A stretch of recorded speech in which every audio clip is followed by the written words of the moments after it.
Thanks, Ryan. I feel like conservation is failing to attract a new audience, and how to solve that is if we rephrase our narrative. Rephrasing. So, the original narrative owes its origins to people like Michael Soleil, who is a biologist, and this is how he framed it at the beginning.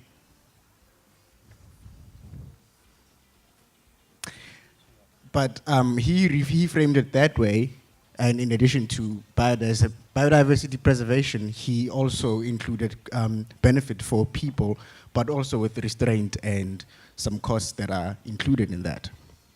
Now, when we look at the core of the original narrative for conservation, we see that it's like heart surgery for the earth.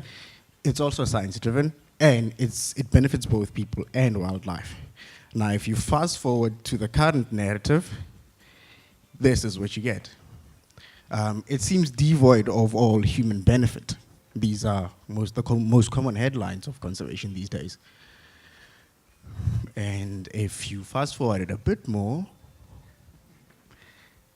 this is what it leads to. Have we dehumanized conservation to a point where it seems okay to kill a person to save wildlife? Certainly not in my view, and we're going to fast forward again.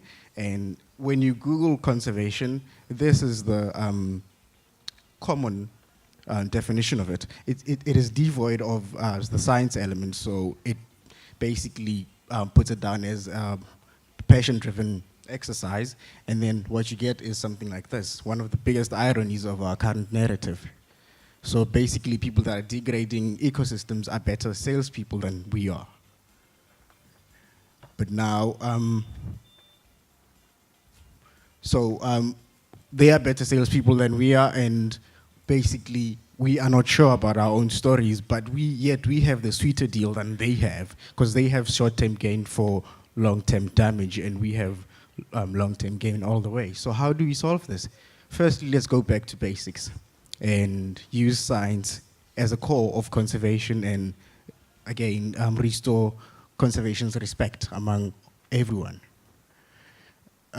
We know scientists tend to speak among themselves. I'm one of them, and I'm guilty of that. So we need to rephrase how we speak to people, and as you go forward, you'll see an example of that. See, this over here is a PhD thesis that was phrased in a way that got everyone talking, and by everyone, I mean all these rhinos over here. So this is one way of rephrasing our science to be more human-friendly. And this picture, for me, symbolizes a rephrased narrative. There's human benefit, there's wildlife benefit, there's constraint, and that necessary cost that we should incur. But we should also go one step further and choose our words carefully, because words that are used for objectivity in science often come across as a holier-than-thou attitude when you write them in the more popular media forms. And with that, I would say I'm done.